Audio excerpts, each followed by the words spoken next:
Voilà, du coup, bonjour à tous et bienvenue dans ce meet-up où on va explorer un petit peu la gamification chez 42 et comment on peut s'inspirer de tout ça pour appliquer la gamification sur nos propres projets. On est avec Laurie et tu vas du coup te présenter et nous partager tout ça. Bonjour à tous. Donc moi c'est Laurie. J'ai conçu la gamification à 42, donc je suis là principalement pour vous expliquer euh, les décisions qui ont été prises, un peu comment on a travaillé en équipe pour mettre ça en place.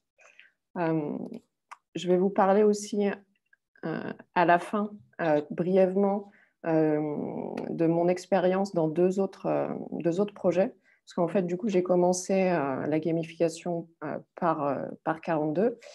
Et après, avec Mathieu Maé, qui était directeur des développements à 42, enfin, c'est lui qui était en charge de développer le LMS gamifié de 42. On a monté une école au Vietnam après, où on a expérimenté un peu d'autres ficelles de gamification, donc je vous en parlerai brièvement.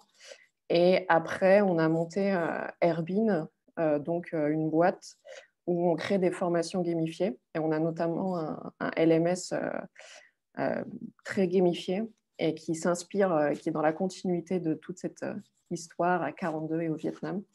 Donc, je vais essayer de vous présenter ça un peu à la fin, juste pour vous dire ce qu'on fait actuellement. Mais on va principalement parler de 42. Donc, du coup, 42, moi, je suis entrée à l'école... On va commencer pour rappel, pour ceux qui ne connaissent pas le modèle 42, très brièvement. Donc, 42, il y a une piscine de sélection l'été. Donc, ça dure maintenant, c'est plus l'été, c'est coulant sur toute l'année. Mais en tout cas, c'est une piscine où il y a 3-4 semaines d'exercice très intenses. Donc, ça ressemble un peu à ça se compare souvent à un bootcamp où il y a plein d'exos dans la journée et il y a énormément de ressources pédagogiques qui sont données en parallèle de ces exos. Par contre, dès qu'on arrive dans le cursus normal, donc dès qu'on est accepté à 42, on a une pédagogie par projet. Donc, en fait, très peu de soutien d'un point de vue contenu pédagogique et énormément d'autonomie. Cette autonomie, elle se traduit aussi par une école qui est ouverte 24 sur 24, 7 jours sur 7, et aucun horaire imposé aux étudiants à part pour des examens, donc une fois par semaine. Mais sinon, globalement, les étudiants, ils font ce qu'ils veulent comme ils veulent. Donc, gros challenge de gestion d'autonomie. Autre challenge, il n'y a aucune intervention de l'équipe pédagogique. Donc, l'équipe pédagogique, elle est là pour créer les sujets. Éventuellement, elle va interagir avec les étudiants pour donner des précisions sur les sujets et des fois faire quelques vidéos d'introduction. Mais les étudiants, ils sont dans la réalisation des projets complètement livrés à eux-mêmes et à leurs camarades. C'est le principe du peer learning, poussé à l'extrême en tout cas à 42. Et du coup, même les corrections se font en pair à pair. Donc, quand un projet il est fini, en fait, c'est 3 à 5 collègues qui vont regarder le travail et le valider. Donc, l'enjeu d'un tel système, c'est évidemment comment on stimule la capacité d'organisation des étudiants et comment on les aide à gérer cette énorme autonomie. Moi, je suis rentrée à l'école 42, donc j'y suis d'abord passée en tant qu'étudiante. J'avais fait une licence de psychologie avant et je suis rentrée à 42 en 2013, donc à l'ouverture de l'école, pour apprendre le dev. Et du coup, en 2013, en fait, on avait un cursus extrêmement structuré. Donc, ça restait tout ce que je vous ai décrit, le modèle pair à pair, correction entre les pairs et tout. Mais l'équipe qui a ouvert 42, ils l'ont ouvert globalement en 5-6 mois. Et ils se sont fortement inspirés d'Epitech, parce que toute l'équipe dirigeante d'Epitech est venue monter 42, concrètement. Et du coup, il y avait un système par semestre et avec des projets avec des deadlines. Donc, bien qu'il y ait un fort pair à pair et pas d'encadrement, on était quand même très structurés, nous, les étudiants de 2013, par le fait qu'on avait tout le temps des deadlines et que en fait, dans les salles machines, en gros, tout le monde se serrait les coudes et était dans la merde en même temps. Tous les dimanches soirs, à 23h42, il y avait la moitié de l'école qui était en train d'essayer de finir et de rendre son projet ensemble. Donc, quand même, un fort esprit de corps dans la promo qui stimulait vachement le pair à pair. Donc ça a été la première année. Et en fait, pendant cette première année, vu qu'ils avaient plus de temps, eh ben, le staff de 42 et sa direction, ils ont pu réfléchir à ce qu'ils voulaient vraiment créer comme école, maintenant qu'elle était ouverte. Et arrivé à la rentrée 2014, en fait, on est passé d'un système ultra structuré à un système complètement décloisonné, où en fait, c'est les étudiants qui choisissent les projets sur lesquels ils bossent. Ils n'ont pas de deadline et ils avancent vraiment à leur rythme. Donc ça, c'était la vision réelle en fait que voulaient les créateurs de 42 et qu'ils n'avaient pas pu mettre en place en 2013. Mais du coup, concrètement, un étudiant, il arrivait dans son année.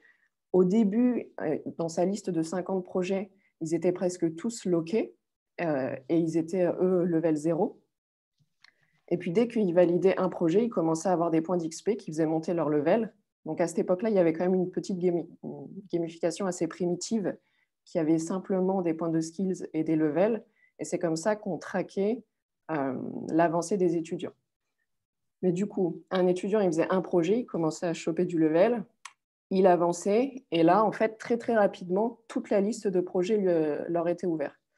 Donc, on passait d'un truc assez restreint au début, où il n'y a qu'un ou deux projets, à très rapidement, il y a 20, 30, 50 projets et aucune information sur quel projet on est censé commencer en premier. Donc ça a été extrêmement déstabilisant pour les étudiants. Et en fait, au bout de 6 mois à peu près de ça, le constat, ça a été que les salles machines, elles étaient la plupart du temps vides et que les étudiants, ils atteignaient pour la moitié pas du tout les objectifs qu'on attendait d'eux à ce moment-là. Donc, moi, je suis arrivée dans l'équipe dans ce contexte-là. J'y suis arrivée en février 2016 en tant qu'assistante pédago. Il y a un poste de bénévole qui s'est ouvert à la pédago, donc je suis rentrée là-dedans. Et comme j'avais fait de la psycho avant, je me suis dit que j'allais aller essayer de régler ce problème de motivation à la fois en m'appuyant sur les premières briques de gamification qu'il y avait, et puis en m'appuyant sur la recherche en psychologie, donc en psychologie de la motivation. Et j'ai principalement travaillé sur la théorie de l'autodétermination. Donc, il y en a d'autres, des théories de motivation, mais moi, en tout cas, à l'époque, je m'étais vraiment concentrée sur celle-là, qui a maintenant un corpus de 50 ans de recherche dessus, donc il y avait énormément de ressources. D'ailleurs, j'ai produit un rapport à l'époque que j'ai partagé récemment sur notre site. Donc, je laisse Mathieu vous mettre un lien vers ça dans le chat parce que je ne vais pas repasser sur tous les fondements théoriques en fait, qui sous-tendent le travail qu'on a fait à 42, mais toutes ces sources et tout ce raisonnement théorique, vous pouvez le trouver sur l'article directement. En tout cas, théorie de l'autodétermination, pour ceux qui ne connaissent pas, c'est une théorie qui part du principe qu'on a une tendance naturelle à vouloir apprendre et grandir, que c'est un besoin inné de l'homme d'apprendre et de grandir, et que ce besoin, en fait, il s'exprime à partir du moment où on a les 3 besoins psychiques cités qui sont nourris. Donc, ces besoins, c'est la compétence, donc c'est la capacité de maîtriser son environnement et d'être compétent dans son environnement, donc un pouvoir d'action. Il y a l'autonomie. Donc l'autonomie, c'est faire des choses alignées avec soi, pouvoir se poser des buts et aller chercher, accomplir des buts qui font sens pour nous. Et enfin, il y a le lien social qui est l'intégration dans son environnement, dans sa matrice sociale. C'est sentir que ce qu'on fait, en fait, est aussi important pour les autres. Donc, je dirais que c'est presque un alignement entre nos buts internes et les buts des gens autour de nous. Et donc, le principe, l'application de tout ça, c'est de se dire, à chaque fois qu'on propose une activité ou qu'on structure quelque chose pour les étudiants, c'est de se dire, est-ce que ça remplit au moins un de ces 3 besoins, quoi. Donc, ce nouveau système complètement décloisonné, d'un côté, quand on le regarde du point de vue de la théorie de l'autodétermination, il est top parce que les étudiants peuvent choisir les projets sur lesquels ils ont envie de bosser. Donc, le besoin d'autonomie, il est ultra nourri parce que les besoins, enfin, les buts sont fixés par les étudiants eux-mêmes. Le problème, c'est que la grande liste de 50 projets sans aucune dépendance, bah, c'est pas du tout sécurisant parce qu'en fait, l'étudiant, il n'est pas expert, donc il ne sait pas, lui, dans quel ordre il est censé aborder les notions. Donc, d'un côté, ça ouvre la porte à un assouvissement du besoin d'autonomie, mais il y a pas de, on ne se sent pas compétent pour faire les choix. Donc, il y a de l'insécurité. En plus, le choix entre le nombre de projets, il était très, très important. Je vous dis, au bout de la réalisation de 5-6 projets, on avait littéralement 50 projets à dispo. Et ça, d'un point de vue cognitif, c'est compliqué parce que vous êtes sans doute au courant, notre mémoire de travail, elle a une capacité limitée. Donc, on peut considérer en gros de 4 à 7 idées différentes en parallèle. Et du coup, en fait, pour comparer tous les choix, bah, c'est extrêmement compliqué. Donc, pour dire ça brièvement, trop de choix tue le choix. Et du coup, pareil, ça implique énormément d'insécurité de donner trop de choix comme ça. Le dernier, enfin pas le dernier, un des autres bons points, c'est quand même que les étudiants, ils vont à leur rythme. Il n'y a pas de pression qui est mise sur les étudiants en difficulté parce qu'enfin, ils ont un système où ils peuvent apprendre selon leur propre rythme et du coup, ça permet de gérer des promos ultra hétérogènes parce que si chacun peut avancer à son rythme, bah, les brutes, elles tracent et les étudiants qui ont du mal, ils prennent leur temps et tout le monde est respecté. Le problème, enfin, du coup, il n'y a pas de deadline et ça, c'est à la fois une chance et un problème du point de vue de la théorie de l'autodétermination. C'est une chance parce que l'étudiant est autonome, c'est lui qui se fixe aussi ses deadlines et du coup, il n'y a pas de pression extrinsèque qui le force à faire les choses. Donc ça, c'est d'un point de vue purement théorique, c'est un avantage. Après, concrètement, quand on est face à un public qui sort de lycée et qui n'a jamais géré ses propres deadlines, c'est en fait assez insécurisant aussi de ne pas mettre de deadline. Un des gros atouts de 42, c'est qu'il y a un esprit de communauté assez énorme. Enfin, ça, pour le coup, je pense que c'est assez difficile de se le représenter quand on n'est pas passé à l'école. Mais une des grandes forces de 42, c'est la manière dont il gère la communauté. Donc, il y a une espèce de culture où apprendre, c'est rigolo, où on est dans une école qui est ouverte 24/24 avec des PlayStation à disposition, des endroits un peu plus cocooning, vraiment un environnement qui est fait pour séduire l'étudiant. Donc, l'étudiant, quand il sent ça, il est vraiment super attaché à son environnement et il se sent fier, en fait, de faire partie de cet environnement. Donc, l'esprit de communauté et d'appartenance à 42 est très fort, mais le fait que chacun avance à son rythme, ça a vraiment posé des problèmes d'un point de vue de l'esprit de corps de la promo, parce que, je vous disais, en 2013, c'était la guerre, c'était les tranchées, on était tous à bout, mais tout le monde se soutenait, et tout le monde avançait et avait les mêmes problèmes en même temps. Alors que du coup, arrivé en 2014, tout le monde avançait à son rythme, et ça devenait vachement plus compliqué autour de soi de trouver des gens en fait calés par rapport à nous. Donc, ça, c'est un peu les problèmes. Maintenant, il a fallu trouver des solutions. Le premier truc qui a été vital, ça a été d'adresser ce problème de 50 projets et pas guidés.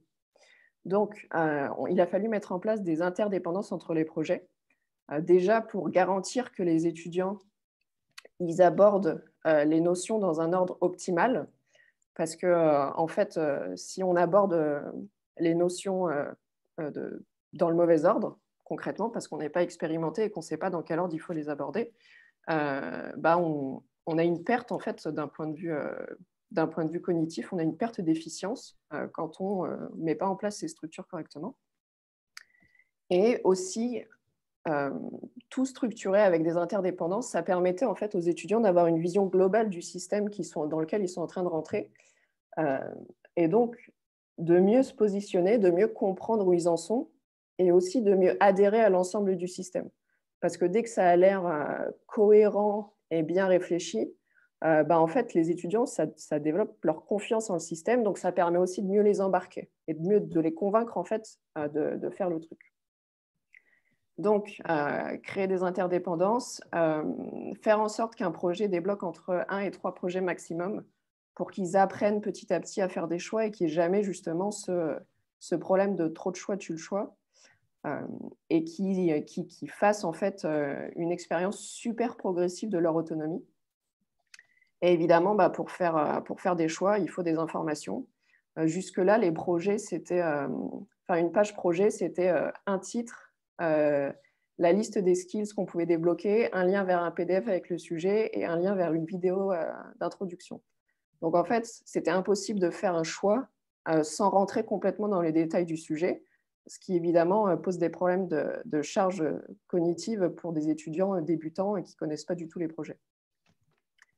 Donc, c'est là qu'on a créé le SingGraph, qui est un peu le symbole de la gamification à 42. Il est souvent mis en avant. Je vais rentrer dans 2 secondes dans le détail de comment on a créé sa structure et tout. Mais pour information, si vous êtes curieux, tout ça, ça a été en fait designé. On a une designer qui a fait le côté graphique.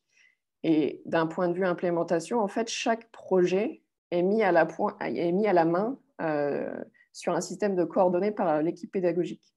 Donc, c'est un petit peu artisanal. Mais en fait, comme 42, ils ont un cursus principal, il n'y avait pas besoin de faire un système ultra flexible. Il suffisait que l'équipe pédago sache où foutre son projet. Et comme les projets, on n'en rajoute pas tous les jours, ce n'est pas très grave s'il faut aller se galérer à aller trouver la bonne coordonnée sur le graphe. Nous, à Airbin, on a développé aussi un système de graphe, mais on a pris le parti de générer le graphe automatiquement, parce qu'en fait, à partir du moment où il peut y avoir plein de cursus différents, ça devient assez compliqué de gérer un système où il faut placer soi-même les points. Donc, comment on a concrètement, comment l'équipe, quels choix ont été faits et comment on s'est organisé pour le faire. La plupart des dépendances, déjà, je vous montre, parce que ce n'est pas forcément super clair, c'est que ici, c'est le début en fait du cursus. Donc, en fait, les étudiants, ils ont d'abord un espèce de tronc commun avec 5 projets obligatoires, où là, il n'y a pas de choix. Et au bout de 5 projets, ils arrivent à cette croix qui, à mon époque, parce que ça, c'est la version 2017, je crois, du graphe. À mon époque, il y en avait 3 en tout cas. Et en fait, le but, c'est que l'étudiant choisisse une des branches pour atteindre le cercle. Et atteindre le cercle, ça signifie aller en stage. Par contre, les 3 branches, elles voient des notions équivalentes en termes d'enjeux techniques, mais sur des thématiques complètement différentes. Donc, c'est un peu un gage d'être prêt à aller en stage, d'arriver au bout d'une branche, mais on n'a pas vu la même chose selon la branche qu'on a fait. Donc, on est parti d'une grande liste de projets et une des premières tâches qu'on a dû faire, ça a été de définir toutes les dépendances entre les notions. Donc, évidemment, on veut que le projet A, si ces notions sont nécessaires au projet B, qu'elles soient vues avant. On était déjà pas mal orienté par le système de modules qu'il y avait l'année d'avant, donc les semestres. Donc, on avait pour certaines séquences de projets, on avait déjà en fait cette logique-là. Et pour d'autres, il a fallu creuser un petit peu plus et les créer. On a mis en place à certains moments des choix alternatifs. Donc là, en fait, quand on est ici et qu'on décide de faire ce projet-là ou ce projet-là, pareil, ils abordent des notions équivalentes, mais d'une manière différente. Donc, on commence petit à petit, vraiment pas à pas, à laisser l'étudiant faire des choix. Et on a aussi des projets d'approfondissement. Donc là, on les voit là, on en voit un ici aussi, un ici, qui ne sont pas obligatoires du coup pour la trajectoire et l'objectif d'aller en stage, mais qui laissent aux étudiants un peu plus explorateurs et qui aiment approfondir et qui aiment la branche sur laquelle ils sont. On leur permet de kiffer aussi, en fait.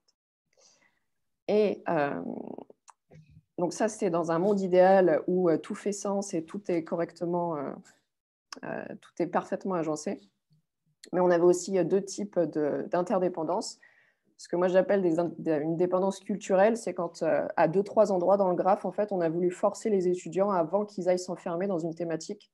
On a voulu les forcer à faire certains projets juste pour qu'ils s'ouvrent l'esprit et qu'ils sachent que ce domaine-là, ça existe aussi. Donc, ces dépendances culturelles, elles ont été ultra vite repérées par les étudiants qui sont pas idiots et qui sont très critiques. En plus, les étudiants de 42, encore une fois, parce qu'ils sont tellement attachés à leur école, ils veulent que tout soit bien fait. Donc, ces dépendances-là, elles nous ont été très vite pointées du doigt. Et bon, on les a expliquées comme ça. On a expliqué que c'était parce qu'on voulait qu'ils voient la notion, même si elle n'était pas forcément, même si les projets ultérieurs n'en dépendaient pas strictement, que pour nous, c'était de la culture. Et il y a quelques dépendances qui ont été faites au pif. Ça, quand on prend une liste de projets et qu'à posteriori, on applique une grosse structure, il y a des endroits où ça n'a pas été pensé. Et il y a par exemple des séquences de projets où il y a un projet qui étudie la notion A, l'autre qui étudie la notion B. Il y a un troisième projet qui a besoin de ces deux notions, mais concrètement, l'ordre dans lequel on les voit, on s'en fout, quoi. Donc ça, on les a mis au pif. D'un point de vue orga, ça, c'est purement l'équipe pédagogique qui a géré ça. Donc, en gros, une fois qu'on a pris la décision de faire ce graphe, chacun est parti réfléchir de son côté. On a fait des propositions et on en a discuté. Et après, pour les cas un petit peu où on n'était pas d'accord, il a fallu trancher. Donc, c'est moi qui l'ai fait. Parce qu'il fallait quand même un gardien du graphe qui l'avait vraiment en tête entièrement et qui essayait de faire que l'ensemble soit cohérent. Donc, ce que j'ai envie de dire là-dessus, c'est qu'au final, s'il y a 2-3 endroits dans le graphe qui ne sont pas super équilibrés ou super cohérents, ce n'est pas très grave tant que l'ensemble du graphe est cohérent et qui donne cette impression de cohérence et de sécurité aux étudiants. On n'a pas besoin que tout soit... c'est facile à dire pour moi, il n'y a pas besoin que tout soit parfait. Mais vu que le but là, de ce meet-up, c'est aussi de vous montrer que ce n'est pas infaisable, que c'est à la portée de tous, c'est peut-être vous donner des idées, j'ai quand même envie d'insister sur le fait que le premier jet, il n'a pas besoin d'être parfait. Même un truc imparfait peut vraiment emporter les étudiants et les convaincre de bosser, quoi. Ensuite, il a fallu donner des informations sur les projets. Donc là, c'est ce que je vous disais, on avait très peu d'informations en fait en dehors du PDF du sujet. On n'avait pas de méta-informations sur les sujets. Donc ça, on s'est... quand le créateur du sujet faisait encore partie de l'équipe, c'est lui qui s'est farci la description, le temps moyen et les objectifs du projet. Et sinon, on s'est réparti les autres projets. Donc, on est tous allés se renseigner un petit peu profondément en fait, sur chaque sujet pour pouvoir écrire description et objectifs. Et on a foutu ça dans un Excel. Et après, je suis repassée pour harmoniser les descriptions pour que le verbatim il soit un petit peu écrit de la même manière pour tous les projets, pour qu'il y ait une impression de cohérence justement que sur le graphe, qu'il n'y ait pas des styles complètement différents dès qu'on clique sur un projet. Donc voilà comment on a redonné de la structure. Maintenant, il y a aussi une question de gérer en fait des objectifs un petit peu plus court terme et moyen terme que l'objectif global d'avoir le diplôme, parce que c'est aussi ça qui fait avancer les étudiants, c'est d'avoir des check-in, des petits points toutes les semaines, toutes les 2 semaines, toutes les 3 semaines, où ils ont des marqueurs de progression. Donc, ils savent qu'ils ont atteint quelque chose. Il y a 2 trucs qui ont été conceptualisés, du coup, les quêtes et les achievements. Les quêtes, moi, je les ai mis dans mon rapport et on en avait pas mal discuté, mais en sachant qu'on n'avait que 5 mois entre la décision de bosser sur la motivation via la gamification et le coder avec l'équipe LMS et mettre tout en place. On a eu 5 mois au total. Donc, il a fallu faire des choix et les quêtes, on les a du coup assez peu creusées. Donc, il n'y a que 2 types de quêtes qui ont vraiment été mises en place. Il y a les quêtes de cursus pour donner les règles de validation du cursus. Genre expliquer aux étudiants qu'ils ont leur diplôme au niveau 21, sur leur LMS, c'est une quête. Il y a les quêtes Black Hole qui ont été mises en place plus sur à la demande de la direction pour avoir en fait dire aux étudiants si tu n'as pas fait de projet pendant 3 mois, tu es viré. Voilà. D'un point de vue théorie de l'autodétermination, moi, j'étais pas très chaude des quêtes Black Hole parce que ça joue sur aucun besoin et aucun levier positif. Mais quand on a 800 étudiants à gérer, avoir quand même un moyen clair et expliqué et explicite, disponible à la vue de tous, de dire si vous ne travaillez pas, vous ne restez pas à l'école, ça faisait sens d'un point de vue de la direction, donc ça a été fait. Et après, il y avait les quêtes de spécialisation. Donc ça, le but, c'était par exemple de dire, justement pour les aider à s'orienter dans le graphe, de dire si je veux être développeur de site web, eh ben, je dois faire au moins ce parcours. Et que du coup, les étudiants, dès qu'ils ont un objectif, eh ben, cet objectif, il est suivi par la plateforme. Et comme ça, ils se voient progresser, ils se voient en train de devenir quelqu'un qui a du sens pour eux. Donc ça a été réfléchi, mais on n'a pas eu le temps. Et les quêtes sociales, ce qu'on voulait faire, c'était à la fois pour renforcer le lien entre étudiants et donner des buts moyens et court terme. C'était de faire des espèces de squads où les étudiants, ils se fixent par exemple de valider 3 projets, tous les étudiants de la squad valident 3 projets d'ici 3 semaines. Donc le but, c'était de créer une émulation où ils sont obligés de s'entraider à l'intérieur de leur quête pour tous y arriver. Donc ça, pareil, on n'a pas eu le temps de bosser là-dessus. Mais je vous le dis pour l'inspiration. Par contre, on a vachement bossé sur le système d'achievement. Donc achievement qui rapporte des badges, donc nous on appelait ça des titres, et une monnaie virtuelle. Et je vais rentrer vachement plus dans le détail de ça. Donc ça, c'est le dashboard des achievements d'un étudiant.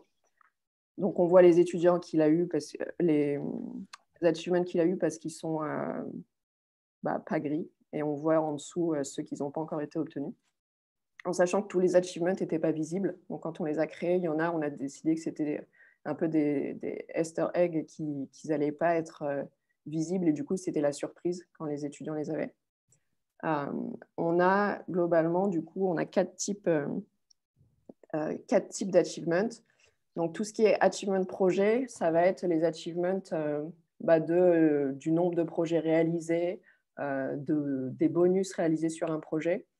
Par exemple, si un étudiant il a poussé 3 projets, même dans la partie bonus, ça va lui débloquer un achievement. Et certains achievements de performance exceptionnelle. Il y a quelques projets sur le cursus qui peuvent être faits de manière ultra hardcore. Et du coup, faire ces projets-là, les pousser vraiment en faisant un x10 sur les demandes du projet normal et réussir à produire un truc correct, ça permet de débloquer certains achievements. Les sociaux, c'est les contributions à la communauté, surveiller des examens, qu'est-ce qu'il y avait d'autre, participer aux élections du BDE, des trucs comme ça. Les Achievement Scholarity, c'est de l'exploration de l'environnement à la fois physique et l'environnement de gamification. Donc, par exemple, dépenser sa monnaie virtuelle, ça rapportait des achievements d'exploration. Et il y avait aussi des achievements d'exploration physique du style se loguer sur tous les ordinateurs de l'école, sachant qu'il y en a 800. Celui-là, on l'a mis un peu pour rigoler. Et en fait, il s'est avéré qu'il y a des gens qui l'ont fait. Donc, je ne sais pas si je dois dire chapeau ou pas, mais en tout cas, on pensait que ça allait être un peu idiot et il y en a qui l'ont fait. Mais en tout cas, ça, c'est plutôt des achievements pour... Je ne vais pas vous dire que ça remplit un besoin spécialement fort d'autonomie, mais ça permet de décomplexer le rapport à l'apprentissage et de les faire s'approprier en fait à l'école en fait. Et puis le dernier, c'est tout ce qui est activité pédago, par exemple, participer aux soutenances, regarder des vidéos pédagogiques. Donc tout ce qui est vraiment axé sur l'apprentissage, mais qui ne fait pas partie des projets. Dans un monde idéal, on aurait vraiment découpé les achievements en besoin de lien social, besoin d'exploration et besoin de maîtrise. Ça, on l'a assez rapidement abandonné. C'est assez complexe, en fait, d'avoir un achievement qui fait que un truc. Par exemple, faire tous les bonus sur un projet, on peut voir ça comme un accomplissement du besoin de maîtrise, de compétences, parce que l'étudiant, il a été acquérir le maximum de compétences qu'il pouvait sur ce projet-là. Mais on peut aussi voir ça comme un étudiant curieux qui explore du bonus, qui explore des trucs qui n'étaient pas forcément prévus dans le sujet à la base. Donc, il n'y a pas de séparation nette entre les besoins au niveau des achievements. On a quand même été guidé par quelques règles quand on a conçu ces achievements. On a donné la monnaie virtuelle que pour les comportements sociaux ou qui favorisaient vraiment l'apprentissage. On ne voulait pas que les étudiants qui farment, c'est-à-dire qu'ils aillent récupérer le plus de points possible, donc le plus de monnaie possible, sur des trucs qui n'étaient pas des comportements intéressants. Donc, typiquement, est-ce que se loguer sur tous les ordi de l'école, ça rapportait de la monnaie? Non. Est-ce qu'avoir un bon feedback correcteur ou avoir beaucoup de +1, ça rapportait de la monnaie? Oui, parce qu'on considère que c'est que l'étudiant, il a fait des efforts pour avoir une contribution forte et remarquée, en tout cas. Après, il y en a, genre assister à des conférences, on en a mis, mais c'est plus discutable. Au bout d'un moment, il fallait quand même donner de la monnaie. Moi, si on m'avait écouté, on n'aurait jamais donné de monnaie à personne, puisque j'étais un peu en mode, oui, les récompenses extrinsèques, c'est pas ouf. Mais en fait, c'est à double tranchant. Assister à des conférences, si on dort pendant la conférence, c'est pas intéressant. Par contre, le comportement de curiosité et d'aller chercher des activités un peu extrascolaires et pas obligatoires, ça, c'est intéressant de l'encourager. On a certains achievements du coup qui donnaient des badges, des titres. Donc, comme je vous le disais, la complétion de manière exceptionnelle de certains projets ou le Lord of War, par exemple, là, c'est un achievement qui récompense la première place à un concours. En fait, il y a un projet à 42 qui est en mode concours et la personne qui arrive l'équipe, je crois que c'est l'équipe, ça se fait en groupe, l'équipe qui arrive à la première, ils ont un achievement spécial. Et donc, ce titre, en gros, c'est un truc qui se met à côté de son pseudonyme. Et du coup, en fait, il est visible partout sur la plateforme. Donc, dès qu'il y a des corrections, dès qu'il y a sur le forum, quelqu'un met un message, en fait, ça confère un statut social ultra visible. Et ils sont très rares. Donc, on avait calculé un peu à l'époque qu'il fallait qu'il y en ait au maximum 10% des étudiants qui puissent obtenir un titre. Et dans les faits, c'était autour de 6%. Là où on n'a absolument jamais donné de monnaie virtuelle, c'est sur la réussite des projets, parce qu'on considérait qu'il fallait pas que réussir un projet, acquérir des compétences, ça devait se suffire à. Enfin, c'était déjà la récompense en fait. La récompense, c'est la compétence, et qu'il n'y avait pas lieu de donner de la monnaie en plus. Donc ça, c'est un peu en suivant certaines expériences de psychologie qui disent que la récompense extrinsèque, donc qui n'a vraiment rien à voir avec l'activité pour une activité qu'on veut encourager, que c'est pas que ça diminue en fait le comportement naturel, ça va le diminuer. Après, on a tendance à faire ce comportement pour avoir la récompense, ce qui n'était pas du tout ce qu'on voulait. Et évidemment, les achievements se raréfient avec le temps. Le but, c'est de mettre en place des comportements et pas d'avoir la béquille au long terme. Donc, par exemple, les achievements de j'ai regardé des vidéos pédagogiques, il y en a principalement sur la piscine parce que il y en a un, je crois, je vous dis les chiffres au pif, je vous donne l'ordre de grandeur. Il y en a un quand on a regarder 3 vidéos, 10 vidéos, 20 vidéos, 40 vidéos, et puis après, ça s'arrête. Parce qu'après, pendant l'année, c'est à l'étudiant d'avoir développé sa manière de travailler. D'un point de vue organisation, du coup, on a fait ça plus uniquement dans l'équipe pédago, mais évidemment avec l'équipe qui développait le LMS. Parce que on pouvait, toutes nos idées, il fallait qu'elles soient implémentables techniquement. Donc, on a fait ça vraiment main dans la main avec l'équipe développement. Et ça a été enfin, même au-delà de ça, en fait, ça aurait été une excellente idée de le faire avec eux parce qu'on a des profils. Enfin, moi, j'ai un profil très hard fun. Typiquement, faire un projet x10 et être obsédé et faire un projet hardcore, c'est mon truc. Par contre, les trucs sociaux, ça l'est pas du tout. Donc, en fait, avoir des gens qui avaient des personnalités différentes en face de nous, en face de moi, ça a fait on a tous contribué et on a pu tous avoir des idées qui ciblaient des comportements et des types d'étudiants différents. Donc, en fait, là, pour le coup, brainstormer en groupe, c'était vraiment hyper riche parce que ça faisait que dans le set d'achievement qu'il y a à la fin, ça fait que tous les étudiants ont quelque chose qui peut leur faire plaisir dedans. Et ça a aussi été utile parce que moi, je ne suis pas une gameuse à la base. Enfin, je joue à très peu de trucs. Et je ne savais pas vraiment comment ça se présentait un achievement. Et du coup, quand il a fallu écrire la liste des achievements, écrire les descriptions, moi, j'ai commencé ma première description, j'ai écrit « Youpi, tu as gagné ça, c'est vrai, c'est trop bien, tu es vraiment trop fort !» Et il y a des gens dans l'équipe de la dev team qui m'ont dit « Non, mais c'est complètement niais, tu te calmes tout de suite, on fait des descriptions correctes.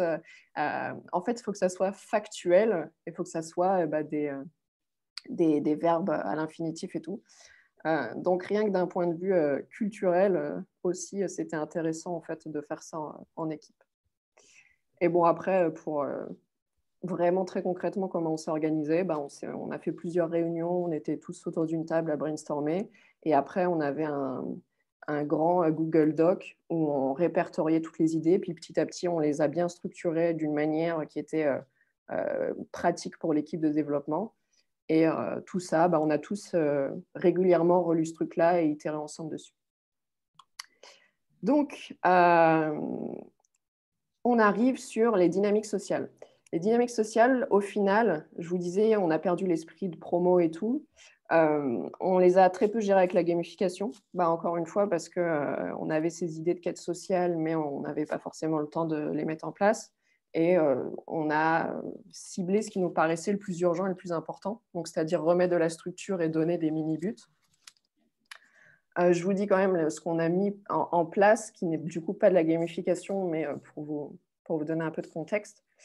Pour aider les étudiants à trouver des collègues qui bossent sur les mêmes projets, on a mis certaines pages en place où ils pouvaient voir en temps réel où étaient les étudiants qui bossaient sur le même projet qu'eux.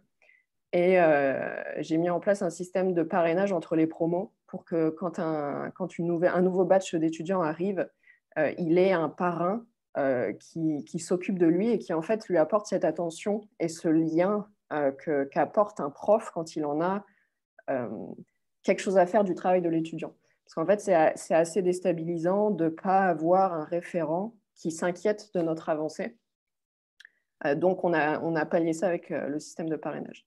Et un truc qu'on a conceptualisé, dont on a discuté, mais qu'on n'a jamais eu le temps d'implémenter, c'est le Hall of Fame. Donc, on voulait mettre un espace de compétition en dehors du cursus normal. Donc, la compétition, c'est assez malsain dans un cursus pair à pair et puis dans les cursus en général. C'est un frein pour pas mal d'étudiants et c'est assez anxiogène. Donc, on ne voulait pas le mettre dans le cursus normal. Par contre, on voulait faire un espace dédié qui ne rapporte pas des points de skills, donc qui est vraiment décorrélé du cursus, mais qui permettent aux étudiants très compétitifs aussi de trouver leur plaisir. Parce qu'il n'y a pas vraiment de raison dans un système gamifié comme ça que ce type d'étudiants, ils n'aient pas leur kiff tant que ça fait de mal à personne. Donc, on voulait faire cette espèce de sous-site où les étudiants pouvaient aller s'affronter sur certains aspects précis de leur travail. Mais ça, pareil, pas eu le temps d'implémenter. Donc, avec le recul, en sachant que moi, j'ai quitté 42 en 2016, à la fois en staff et étudiante, donc je ne peux parler que de l'état dans lequel était 42 quand je l'ai quitté. Il y a probablement des changements qui ont eu lieu depuis, donc je ne peux pas parler pour ça. En tout cas, à l'époque, le Saint-Graphe, comme les étudiants l'ont très vite appelé, ça a été un gros succès auprès des étudiants. Donc, ça a redynamisé les promos suivantes. Ça a permis de régler les problèmes de motivation et tout ça. Et en plus, ils sont assez fiers de le montrer, en fait, les étudiants, parce que c'est visuel. Donc, en fait, expliquer ce que c'est 42, c'est difficile. Par contre, montrer le graphe à quelqu'un, c'est assez facile pour lui montrer l'esprit 42. Donc, bon succès. Pour les achievements, c'est pareil, ça a assez bien marché, de manière un peu surprenante, comme je vous disais, pour certains achievements, genre se loguer partout. Mais globalement, il y a pas mal d'étudiants qui adhéraient à ce truc-là, et selon les profils d'étudiants, ils ne cherchaient pas les mêmes achievements. Les achievements hardcore du type fait 1 x 10 sur les contraintes du projet, ils ont proportionnellement peu marché, parce que, par exemple, il y en a un que moi, j'ai mis l'achievement en place parce que j'avais fait le projet comme ça. Du coup, c'était un peu mon kiff. Mais il y a 2 groupes d'étudiants qui ont cherché à faire le même achievement, et ça les a occupés pendant 3 mois, et ils étaient trop contents et trop motivés. Donc, en fait, mettre des achievements super difficiles à obtenir comme ça, et qui ciblent qu'une petite partie de la population, ça coûte rien, et ça permet quand même à une petite minorité de se sentir écoutée et valorisée. Donc, pour moi, ça reste un bon deal d'avoir des trucs qui coûtent rien, mais qui remplissent les besoins de certains étudiants. Le système de monnaie, je le trouve sous-exploité, parce qu'au final, la seule chose qu'on peut acheter avec, c'est des goodies dans le shop. Donc, de mémoire, à l'époque, il y avait des t-shirts, des casquettes et des clés USB, des trucs comme ça. Je crois qu'ils pouvaient aussi réserver, par exemple, l'amphithéâtre pour se regarder un film. Le jacuzzi aussi, je crois qu'on pouvait le réserver avec ça. Mais en tout cas, c'était des trucs pas liés à... Oups, c'était un jacuzzi à 42. Je ne sais pas s'il est encore en état de marche, mais à l'époque, les étudiants pouvaient acheter le droit d'aller dedans. Et en tout cas, ce système de monnaie, il a jamais servi à faire avancer des tâches pédagogiques. Donc ça, moi, je trouve que c'est un peu dommage. Les mécaniques de gamification, le problème aussi, c'est qu'elles tombent autour de la complétion d'un projet. Donc, les achievements de réussite d'un projet, les achievements de pair à pair, donc faire les corrections, avoir un bon feedback et tout ça. Ce qui fait qu'au final, dès que les étudiants ils arrivent sur des projets un peu longs, il n'y a plus de dynamique de gamification. Il n'y a pas de mécanique. Donc, c'est un peu dommage. Et bon, les dynamiques sociales pas assez stimulées, ça je vous l'ai dit, c'est un problème de temps, de moyens. Il y avait des trucs à faire, mais on n'a pas pu les faire. Donc, toute cette expérience à 42, moi, ça a été un déclencheur, parce que déjà avant, j'avais fait de la psycho, et après, j'avais fait du coup du développement informatique. J'avais aimé les deux, quand même petite préférence d'un point de vue purement pratique pour le dev, mais en tout cas, cette expérience de faire la gamification de 42, ça m'a ouvert la porte de la pédago, et depuis, je ne l'ai pas refermée, donc maintenant, je suis ingénieur pédagogique. Et ça m'a donné vraiment cette dynamique de comment on fait pour créer une expérience vraiment engageante pour les étudiants. Donc, ce mindset, je l'ai ramené 1 an après. En fait, on a été invité, donc Mathieu, qui est, je rappelle, qui a développé la plateforme de 42, et moi. Donc, on s'était entre-temps mis en couple, ce qui est toujours le cas. Et donc, on travaille ensemble depuis. Et on a été monter une école de code au Vietnam. On a été invité par des investisseurs. Et on a eu là libre choix total sur la pédago. Donc Mathieu, il était directeur technique et moi, j'étais directrice pédagogique. Donc on a testé des trucs. On a testé des nouveaux trucs. On a gardé l'idée du pair à pair, parce que l'esprit de promo et le fait qu'on apprend aux étudiants à être autonomes et à compter sur eux-mêmes plutôt que de compter sur un référent, un sachant qui a la connaissance, on y était très attachés. Par contre, on a mis des mentorats experts. Donc, c'est concrètement les mentors qu'on avait choisis, c'était des professionnels qui, quelques mois avant, étaient en poste, donc certains qui avaient 10 ans d'expérience. Et donc, l'idée, c'était qu'on garde l'idée il y a des projets, le travail est en autonomie. L'école, elle était ouverte de 8h à minuit, et les étudiants venaient quand ils voulaient, ils géraient leur temps. Mais par contre, il y avait tout le temps des mentors, donc un ratio de 1 pour 15, un mentor pour 15 étudiants, tout le temps dans la salle. Donc en fait, il y avait en permanence des interventions individuelles ciblées, Dès qu'il y avait un problème sur un étudiant, il était tout de suite repéré. Les mentors, ils tournaient tout le temps pour voir le travail de tout le monde. Donc, une énorme autonomie, mais en même temps, un énorme encadrement. On a gardé le modèle où on fait une piscine avec des exercices et le reste par projet, en sachant que nous, on a ajouté pas mal de cadres autour des projets. Et du coup, on gérait ça aussi avec des workshops, enfin, des ateliers. Notamment, nous, quand les étudiants ils finissaient les projets, ils devaient faire un retour réflexif. Donc, ils devaient analyser ce qui s'était passé et tout. Ça, par exemple, on l'a introduit par un workshop. Pourquoi on fait des retours réflexifs, comment on en fait, on en a fait un pendant le workshop. Et donc, en fait, c'était une pédago par projet, mais vraiment encadrée, quoi. On a introduit aussi une idée de correction automatique. Donc, en fait, tous les projets, bon, ça, c'est particulièrement faisable sur des projets informatiques. Tous les projets, ils avaient une machine qui les corrigeait. Donc, en plus des interactions humaines, hein, bien sûr. Donc, on a appelé cette machine la Sentinelle. Son nom est important, je vous dirai pourquoi après. Donc, il y avait ces corrections automatiques. En plus de ça, on a gardé l'idée d'avoir des corrections en pair à pair, parce que c'est quand même intéressant, évidemment, d'apprendre à critiquer le travail de quelqu'un d'autre, à recevoir de la critique de quelqu'un qui est à son étage, plutôt qu'un prof. Évidemment, pour voir comment d'autres étudiants travaillent, c'est hyper intéressant d'aller se plonger dans leur code. Donc, on l'a gardé, mais on en faisait à mi-projet avec le barème final et ce n'était pas noté. Et c'était encore une fois assez encadré. On avait une salle réservée spécialement aux corrections, donc en pair à pair et correction avec mentor. Et du coup, quand les étudiants ils étaient envoyés pour faire leur correction en pair à pair, il y avait toujours un mentor dans la salle, donc qui était là à un peu surveiller les corrections en pair à pair, répondre aux questions si les étudiants étaient bloqués et tout. Donc, en gros, on a gardé du modèle 42, on a gardé tout ce qu'on trouvait pertinent et on l'a encadré différemment. Et les projets étaient validés par une soutenance finale par le mentor technique, du coup.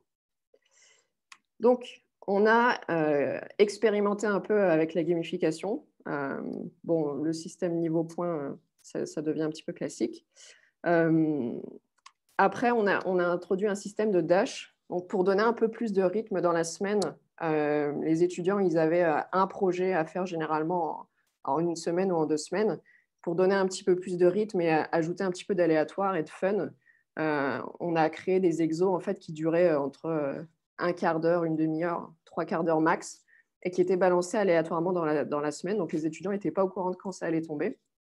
Et juste, quand ils étaient en train de bosser, d'un coup, ils avaient une pop-up qui leur disait attention, dans un quart d'heure, tu as un dash qui commence. Ça marchait pas mal. Enfin, ça mange pas de pain. C'était pas très difficile à mettre en place et ça créait un peu d'excitation. En fait, dès qu'ils voyaient la pop-up, c'était qu'est-ce qui va se passer? Qu'est-ce qu'on va avoir? Et puis, du coup, tout le monde a arrêté de bosser sur son projet et ils se mettaient tous ensemble sur le dash. Donc, bon esprit.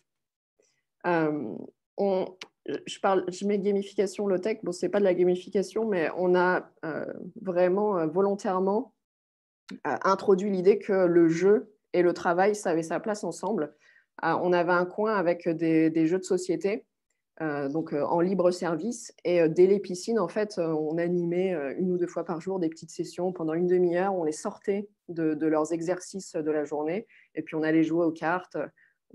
Ça permettait de vraiment mettre de la détente et de créer du lien plus rapidement. Et par exemple aussi à la rentrée, on a fait une chasse au trésor. Donc ça, c'était trop cool de voir leur réaction à la chasse au trésor. J'ai fait des énigmes, en fait, des énigmes sous forme d'énigmes informatiques, évidemment, puisque c'est des étudiants qui apprenaient le code.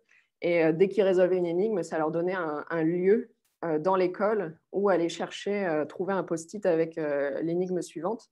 Et du coup, ils avaient comme ça un parcours. Donc, ils avaient des équipes différentes avec des énigmes différentes. Et du coup, ça a bien marqué la rentrée et ça a sémenté l'idée que le code, en fait, c'est cool, c'est fun. Et puis, toute l'équipe, en plus, s'y est mise, même l'équipe marketing et admission, c'était vraiment tout le monde qui gérait ça en même temps. Donc, ça a aussi créé un fort sentiment de communauté. Et les étudiants, ils ont kiffé quelques semaines après pour la fête des profs, ils nous ont aussi balancé leurs propres énigmes, qui étaient, il me semble, pas très dures, mais bon, c'était quand même hyper rigolo et qu'ils se soient approprié le truc, quoi. Et voilà, la sentinelle, on a commencé à avoir la réflexion, du coup, qui venait de 42, il n'y a pas de mécanique de gamification en cours de projet. Donc ça, c'est dommage. Et on s'est dit, pour développer le apprendre à apprendre, un des trucs qui est super important, c'est la métacognition. Donc c'est de pouvoir se rendre compte quand on manque de ressources, pouvoir se poser la question où j'en suis, est-ce que je suis capable d'avancer, est-ce que j'ai besoin d'aide, est-ce que machin. Et donc de se poser des questions un peu stratégiques sur son apprentissage. Donc, on a la sentinelle, là, le truc de correction automatique. On a fait un système de crédit. Donc, en fait, il commençait la semaine avec 10 crédits sentinelles. Et du coup, ils devaient un peu gérer leur budget de correction automatique. On a mis aussi une période de cooldown, donc c'est-à-dire une période pendant laquelle ils ne pouvaient pas relancer la sentinelle après l'avoir utilisée, pour les forcer à pas relancer le truc plein de fois d'affilée sans réfléchir. Le but, c'est vraiment de développer un rapport mature à l'apprentissage, quoi, et à son activité. Et la sentinelle, on a aussi pas mal joué dessus d'un point de vue storytelling, où en fait on en parlait souvent comme un peu comme un avatar, comme une entité. Donc par exemple, il y avait un projet où on ne pouvait pas avoir de sentinelle parce que c'était un projet graphique. Et ça, on leur a dit, la sentinelle, elle est partie en vacances, cette fois-ci, vous lui échappez, et ça les a fait rigoler. Donc en fait, ça crée un affect avec ce truc qui est un peu nazi au final. Ça crée un affect. Et ça, on l'a même mis, je ne sais pas si vous arrivez à voir, mais on a marqué en grand sur un mur May the Sentinel be ever in your favor. Donc, comme dans Hunger Games, c'est puisse la chance être avec toi. Là, c'était puisse la sentinelle être toujours avec toi. Et c'est le truc qu'il voyait en premier quand il rentrait dans l'école. Donc, c'est pas très difficile à mettre en place ce genre de truc. Ça demande pas de la technique. Ça demande surtout de repérer les avatars et de se faire plaisir en jouant avec. Et juste pour la petite anecdote, la sentinelle, apparemment, dans l'esprit des étudiants, elle ressemble à ça. On a fait un Pictionary et un étudiant qui nous a fait deviner la sentinelle. Et bizarrement, les autres étudiants ont reconnu que c'était la sentinelle. Donc, il doit y avoir un truc que nous, on n'avait pas. Et donc, toutes ces réflexions, elles nous ont amenés à Harbin, parce qu'on est resté 1 an au Vietnam. Et en fait, on s'est dit, à chaque fois, ce qu'on fait, donc Mathieu et moi, ça appartient à une école, alors qu'on aimerait bien pouvoir le pousser à fond, le développer sur plusieurs années et vraiment faire un produit ultra affiné avec le temps. Et donc, on s'est dit, on va monter notre boîte. On n'a ni lui ni moi des profils d'entrepreneurs à la base, mais on est passionné par le sujet. Donc, on s'est dit, on va faire notre propre structure. Et alors là, je ne vais pas vous faire une démo de Harbin parce que c'est hors sujet, mais juste pour vous dire les dynamiques, les mécaniques de gamification qu'on a mis dans la plateforme. Déjà, je mets les classiques parce que pour un niveau achievement, ça devient classique. Les achievements, ils sont ultra personnalisables, c'est-à-dire qu'en gros, quand vous voulez créer des achievements, vous choisissez de manière très fine les événements qui peuvent déclencher un achievement et vous décidez si ça a un achievement, si ça a de la monnaie virtuelle, si ça donne un titre ou un badge, ou si juste ça affiche un message à l'étudiant. Donc en fait, il y a vraiment un moteur d'achievement qui est assez fin. Et j'ai mis les dashs, donc je vous ai expliqué ce que c'était. J'ai mis dans les classiques, c'est pas vraiment un classique, mais il n'y avait pas de place dans les autres cases. Voilà. On a fait du coup un graphe, donc ça c'est assez récent. On a lancé notre première formation avec un graphe lundi, mais du coup maintenant n'importe quel cursus, n'importe quelle série de modules sur Harbin peut être mis sous forme de graphe. Donc avec des logiques conditionnelles, certaines branches qui sont bloquées à certains moments et des choix alternatifs comme sur celui de 42. Et ce graphe, il est autogénéré, ce qui est à la fois un avantage et un inconvénient. Je vais juste vous montrer une vidéo de 5 secondes, juste pour que vous voyez un petit peu à quoi ça ressemble. Donc là, c'est la page d'accueil d'un étudiant. On voit qu'il a un zoom sur où il en est actuellement dans le graphe. Et du coup, quand il clique dessus, il voit l'ensemble de son graphe, donc avec toujours des informations qui l'aident à faire ses choix. Il y a des logiques conditionnelles. Donc, par exemple, ils peuvent unlock la branche des challenges que s'ils ont un certain nombre de points de skills. Et il y a ces ronds qu'on appelle les profils et qui répondent. Alors, je vais avancer. Voilà. Qui répondent aux besoins justement d'aider les étudiants à se poser des objectifs long terme. Donc, les profils, on est en train, pour l'instant, il y a juste la version où ils sont posés sur le graphe, mais nous, ce qu'on veut en faire, on veut en faire des fiches métiers pour qu'ils se projettent dans des profils de compétences et du coup, qu'ils aient des témoignages, des informations, les skills associés et tout pour chaque type de profil et qu'ils puissent choisir leur parcours dans le graphe en sachant où ils vont, plutôt que de choisir simplement en faisant des choix proximaux de où ils sont en train d'aller. Donc, une fois qu'ils ont choisi les profils, c'est lié à des quêtes de spécialisation qui leur permet de suivre où ils avancent justement dans leur spécialisation. Il y a des petits variants. Donc, ça, ce n'est pas des variants Covid, c'est des variants sur les sujets. En fait, pour un même projet, les étudiants, on peut leur laisser le choix de s'inscrire, par exemple, au projet en mode facile, intermédiaire ou difficile.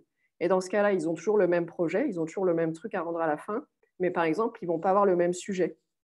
Le sujet facile, il va être très guidé, le sujet difficile, il va être très, très peu guidé. Et du coup, l'idée, c'est aussi que les étudiants, ils se fixent leurs propres objectifs par rapport à la perception qu'ils ont de leur niveau.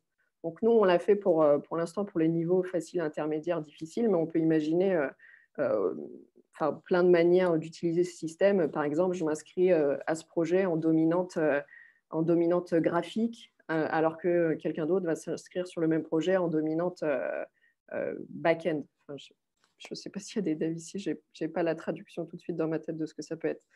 Donc, un peu plus visuel, technique, voilà, si on veut schématiser. Donc, tout ça pour encourager les étudiants à faire des choix, en fait. Et le dernier truc, ça découle, encore une fois, d'un peu de l'expérience de 42 et de ce qu'on a commencé à expérimenter à InTech, c'est que on veut aider les étudiants, on veut qu'ils fassent des choix stratégiques pour développer leur métacognition. Donc, ils se posent la question, est-ce que j'ai les bonnes ressources? Quelle action je dois faire pour mieux apprendre et avancer? Et du coup, notre modèle interne, elle permet d'acheter des trucs qui sont pédagogiques. Donc, acheter des crédits pour la sentinelle, repousser des deadlines de quelques heures, s'acheter des indices sur les projets. Donc, il faut évidemment que le concepteur pédagogique, il en ait mis. Mais en tout cas, ça permet d'aller faire des choix pendant le process du projet pour se dire où j'en suis et de quoi j'ai besoin pour avancer. Et c'est un peu tout. Si le truc qu'on est en train de faire avec Airbnb, là, ça vous intéresse, ce principe de en fait, pouvoir faire vous-même un système, j'allais dire à la 42, mais plus gamifié que 42 et vraiment axé sur les buts et vraiment des mécaniques pédagogiques.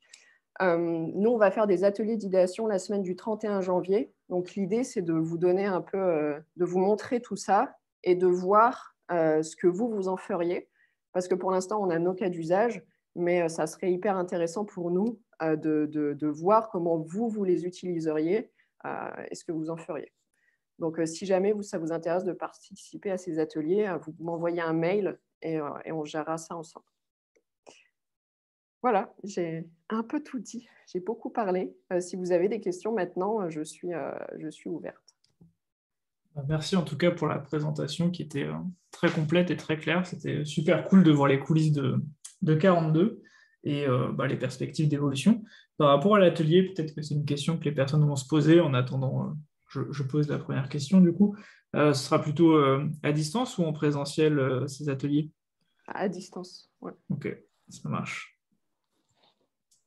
Est-ce que parmi vous, il y en a certains qui ont des questions par rapport à la présentation ou des sujets qui ont été moins abordés?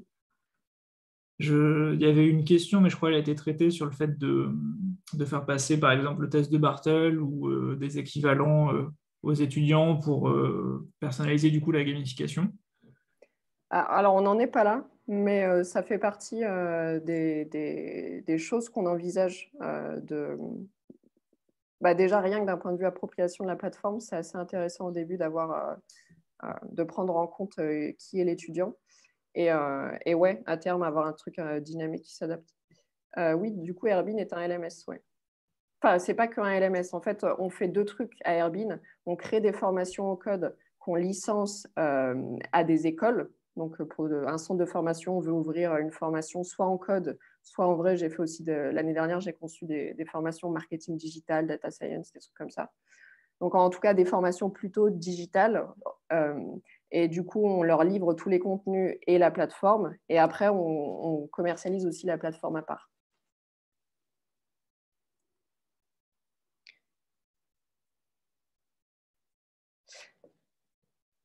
Alors, sur les ajustements sur le système d'achievement, à 42, il y en a pas eu. Euh, je... les analytics à 42, en tout cas à mon époque, il n'y avait pas trop le temps d'en faire. On était une toute petite équipe et il n'y avait pas de moyens mis pour ça. J'ai l'impression que ça a été débloqué, ça pour le coup, dans les années suivantes et qu'il y a un petit peu plus d'analyse de data.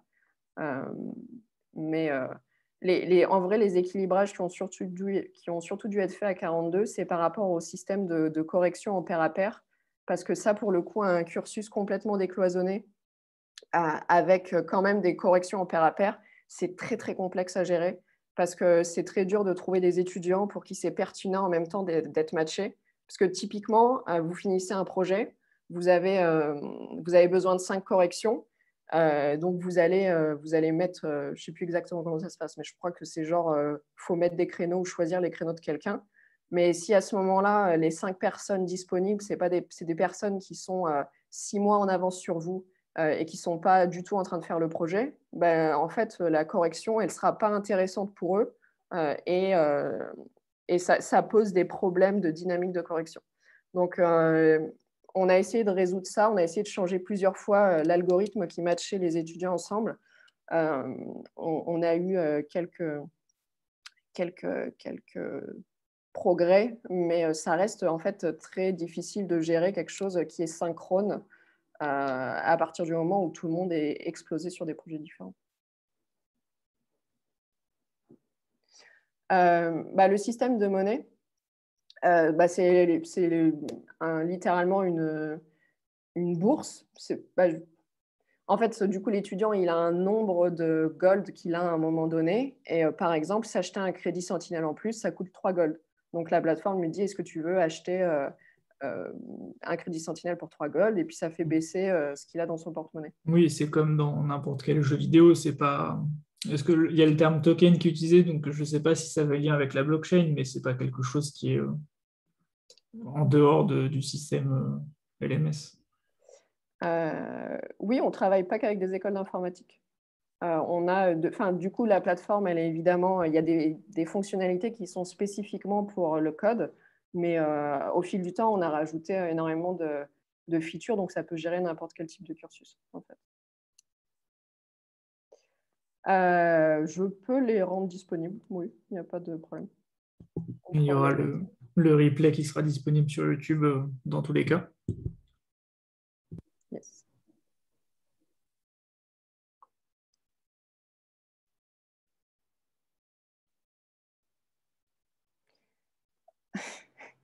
Jordan, je te vois venir. Je connais Jordan, il me pose un peu une question piège. Moi, je trouve que ça fait énormément de mal pédagogiquement d'utiliser ces black holes parce que tout le principe d'utiliser la gamification, c'est de stimuler des comportements de motivation intrinsèque, alors que la pression extrinsèque mise par le attention, tu vas être viré, elle peut paralyser potentiellement en fait tout effort intrinsèque, quoi. Donc moi, je trouve ça assez néfaste.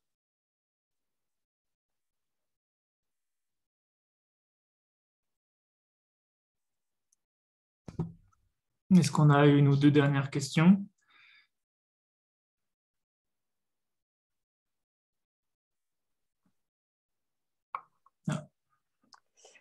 Comment je me forme à ces pédagogies? Je lis beaucoup d'articles scientifiques et après, je, je fais du saute-mouton, je vais d'un article à l'autre. J'ai pas beaucoup de structure, mais c'est vraiment de la découverte et de l'intérêt personnel, quoi.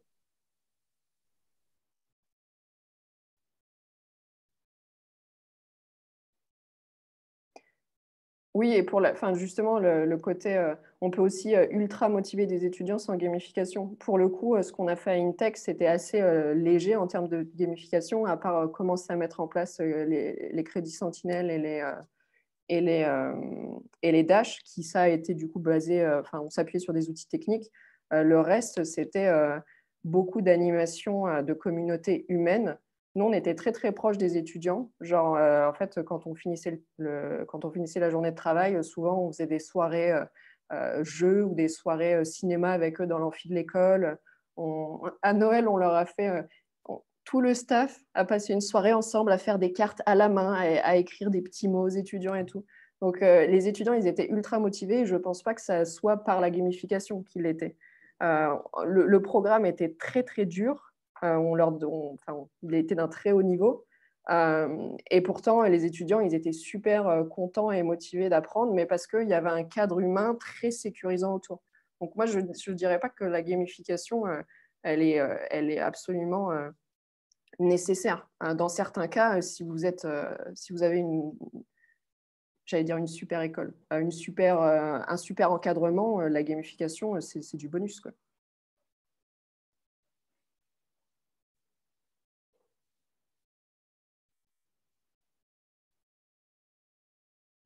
Il y avait une question de Céline par rapport à l'heure de l'atelier, mais il y en a peut-être plusieurs qui seront organisés.